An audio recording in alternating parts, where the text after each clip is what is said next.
No, it's just fine.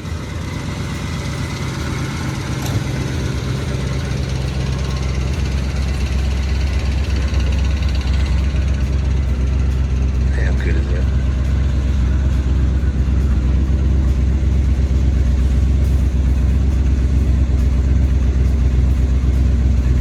So good.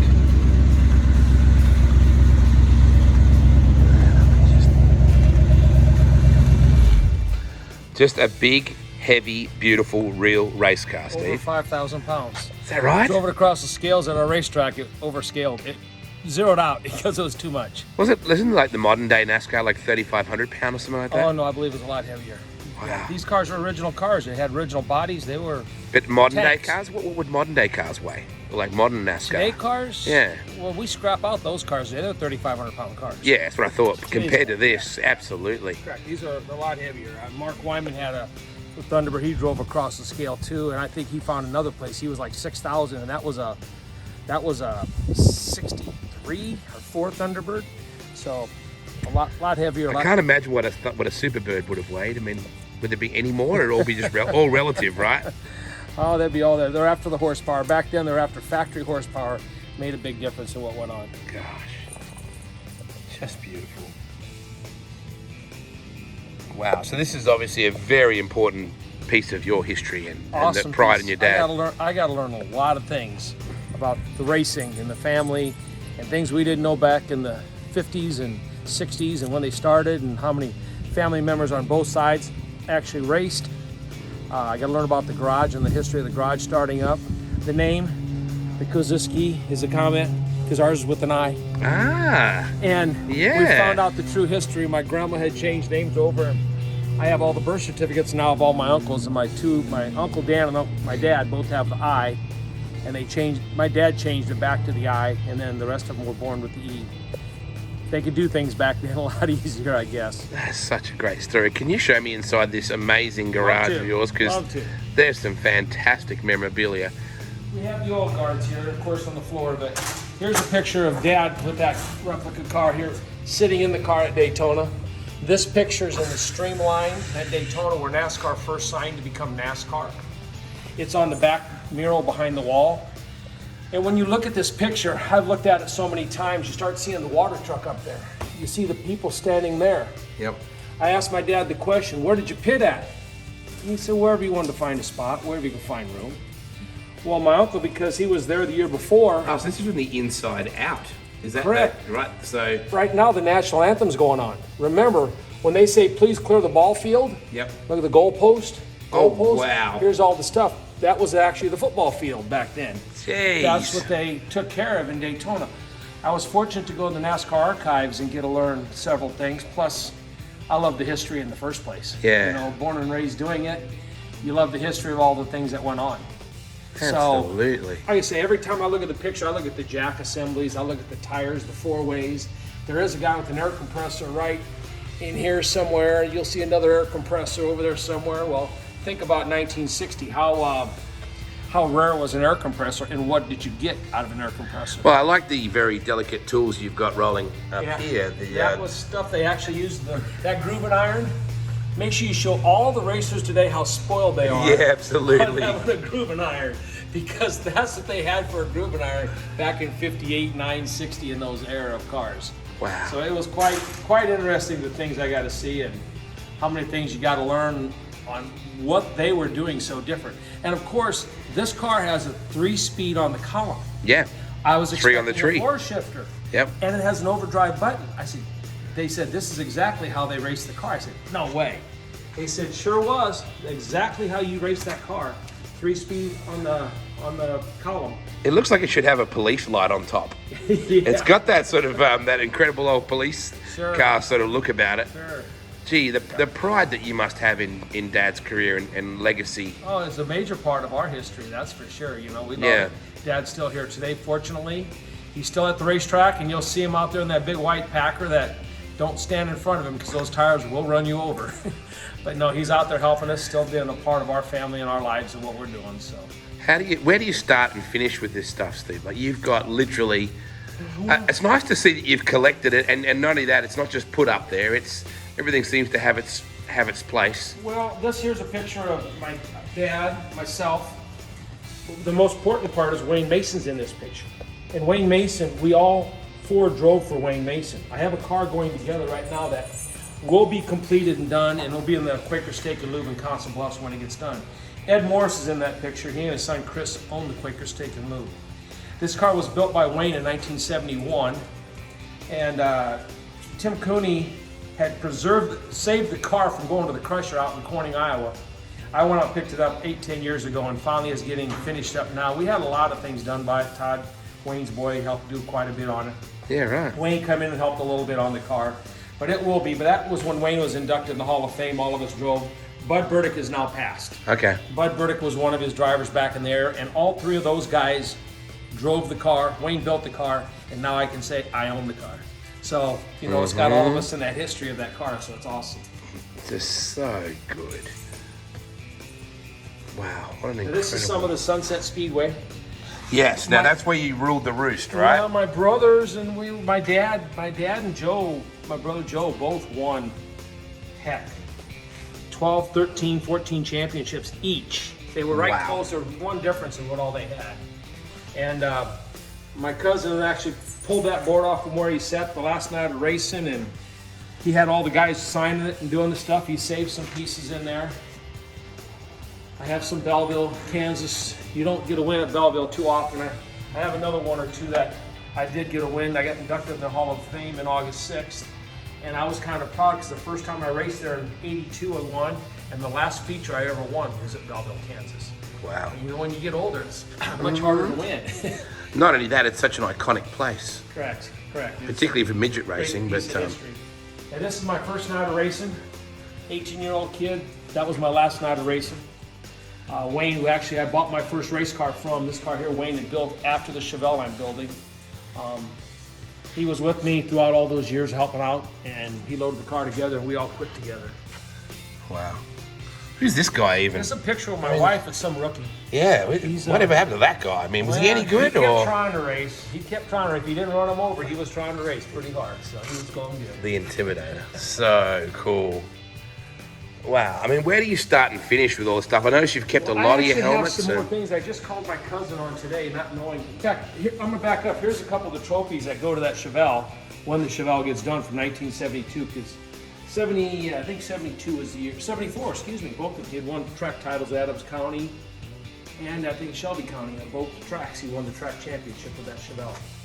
But my cousin, my mom's brother, and my Uncle Dan actually started building cars in the late 40s. And then my grandpa started building a car, and he put my mom's other brother in the car, and they raced. Well, it was like 51 or 52, and he didn't show up, and Dad was 16 years old. Dad jumped in the car, and back then you went from like the D to the C to the B to the A. He went all the way through the ladder and finished third, and my grandpa said, I don't need to look for anybody else. That's fate. That's fate. But you know, I have a lot of family on my mom's side that was very much involved in the local track at Sunset Speedway. They did a lot of history together, and you know, of officiating and helping out the families through the years. So good. I love that you've kept so many helmets. I have all of them. I got inducted in the National Hall of Fame. I gave one there, and I think I have one in Kansas City. But this should have been, I believe, all my helmets I raced with. And you can see the change. I did not keep them in order. That doesn't matter. You can see the change in that. You can spot a Simpson Bandit from like just about anywhere, can't you? God, those things were cool when they came out. Yeah. What's this thing over here, mate? What's this big, this looks like a pretty cool trophy, Steve. Oh, we won the Central Region in 1985. We were close. My brothers both won the national title in NASCAR. Joe won it in '86 the very next year, and Ed won it in '98. So I kind of had to stick with the touring division and try to win a few of those races. How about the cap? What about the hat pawn in here? When we moved to the house, I was fortunate to have room. I did not know my wife kept all those hats. This is signed by Ellen Quickie. Oh, wow. My Dale Earnhardt hat I gave away to some friends that sponsored on the race cars. I'd won a race called the Yankee. You know, you're a sprint car man, but in the Yankee is a big late model show. She actually had all the Yankee hats here and the Go for 50 hats. The Go for 50 was a very big event, and it still is a very big event throughout the Midwest. And then I started collecting race cars. Now my disease has changed. It's probably a little cheaper. It is a lot cheaper. At least you don't have to put tires on them now, Steve, right? That's the biggest thing right now with God, you've got so much history. It's really cool to see how much of it you've I have collected. stuff from there. Now here's one I'm really liking. I'm starting. And I just got my EC2 tires. But this is some of the history of the tires. I've got to move them around some. My brother Joe believes he has a McCurry 56. Yep. I'm looking for, so if anyone hears this, I'm looking for a Goodyear 2022 tire. It was raced in the mid 80s. I want it for the wall, I'm gonna mount it up here. And then I'm looking actually for a Hoosier WRS weekly big block tire, because like I have UMP tires, I have our Hoosier, our WRS 55s. This Firestone tire, nobody understood or believed, but this tire we won at Knoxville with. This tire right here. That was in '82. We won it. We didn't win. We finished 4th at the Dirt Track World Championship in Pennsboro, West Virginia. And the Hoosier guys were looking. They said Firestone before the race. After the race, they were looking at Firestones. They were looking. Was it Double Diamond? Were they called? What year was that one? That Pennsboro would have been '82. Same year as won the Knoxville race. That was the '92 year we won Knoxville race. I don't know if I have the trophy from the '82 Knoxville race. I kept several of the bigger events. You know that Alan Dehigh guy, I gave him that trophy in '92, and then he moved to Knoxville and he gave it back. So I think he's looking to put some mayor trophies or maybe a senator of the local area or something like that, you know. Or put a bottle of Jägermeister with it. I would say more than likely. This here's an EC2. I called Bowman Tire for the EC2 because Bowman supplied the EC2s for the year. And they said they did not have another EC2. They said, but they had an EC3. In the back with my name on it. I said, my name on it? I said, we didn't run EC3s. He goes, yes, we did. It was the one year we won the Yankee in '95. They were trying to harden the tire up because Farley seemed to be so abrasive for a 100-lap race. Wow, I've been to Farley. Out all the time. Yep. So that tire was actually something I found that I was rare that I didn't know we even ran.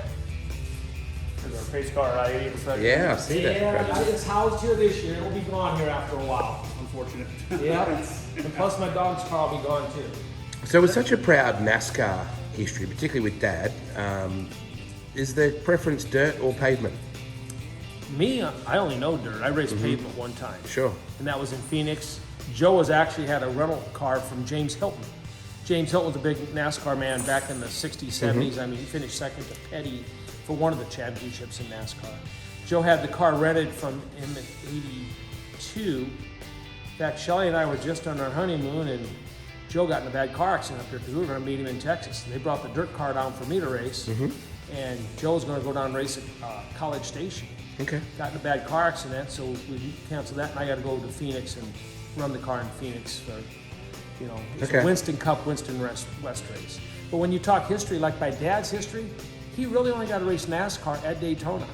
Otherwise, he raced IMCA. IMCA was very big, very big. Still is. Different IMCA back then. Correct, different IMCA. When you look at some of the history of the winners and some of the years there on the wall, that very big difference.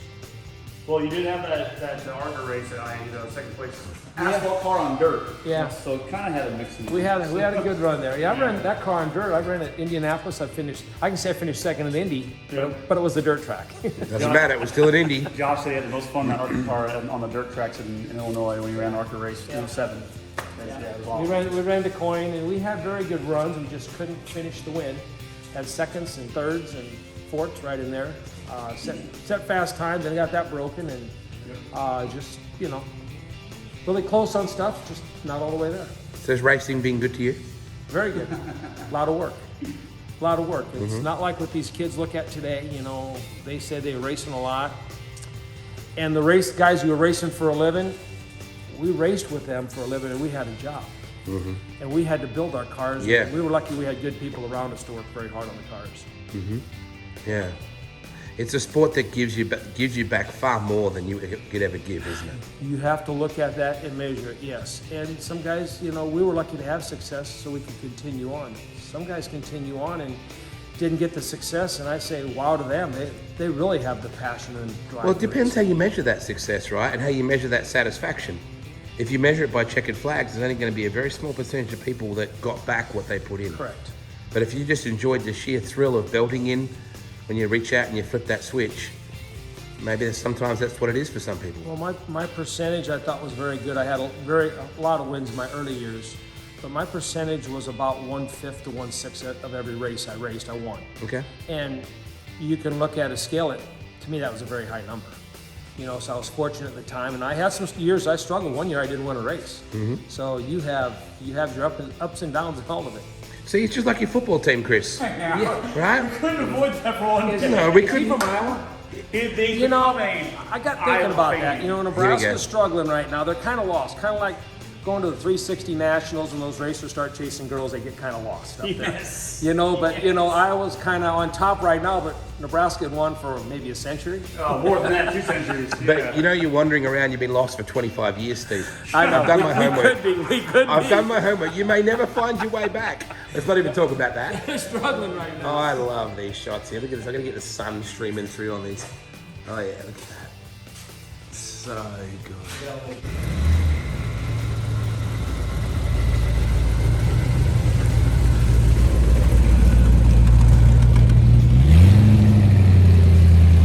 Oh, that's so cool. Had to stay up to 85, 90 mile an hour. It's amazing how smooth it still rides. So to put this in perspective, I'm sitting in a race car that has won several major events over the years. Gotta remember the padded wheel. We had that back then.